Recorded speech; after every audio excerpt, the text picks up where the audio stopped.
A New York story. Perhaps when their mothers had gotten sick of their antics, they sent them on their way down the lane with a sigh of relief. I imagine these little boys and girls must have hopped, skipped and jumped down the street to their Aunt Mary's, to the one they adored. Perhaps it was because she told them stories of a place they only knew from films or books and hoped to visit one day as she did.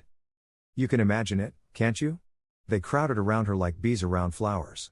She told them what it was like to stand at the top of the Statue of Liberty and look out over America, the promised land with its dreams still pulling at the heartstrings. And maybe she even put on an accent, talked like a gangster from a black and white film, or quacked like Donald Duck, or squeaked like Mickey Mouse just to make them laugh. Maybe none of those things happened, and she said or did other things that seemed just as magical, which have stuck in their hearts throughout the years. You can imagine their parents at the time rolling their eyes and shaking their heads as Mary regaled them with another tall tale about the best ice cream parlor in the Bronx or about riding the rails into New York City. Perhaps she even told them of a time when she handbagged two punks, who weren't auditioning for West Side Story and didn't know who they were dealing with, when they came at her with a knife.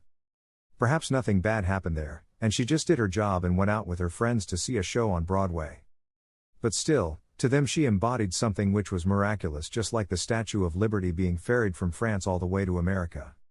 They came to Mary's house like the huddled masses that went to America's shores, and as their youth gave way to adulthood and the responsibilities that came with it. Perhaps she helped them to keep the flame alive in their hearts, to pass the torch on to their own kids as the ebb and flow of the years came and went and they, too, grew old in the tides of time.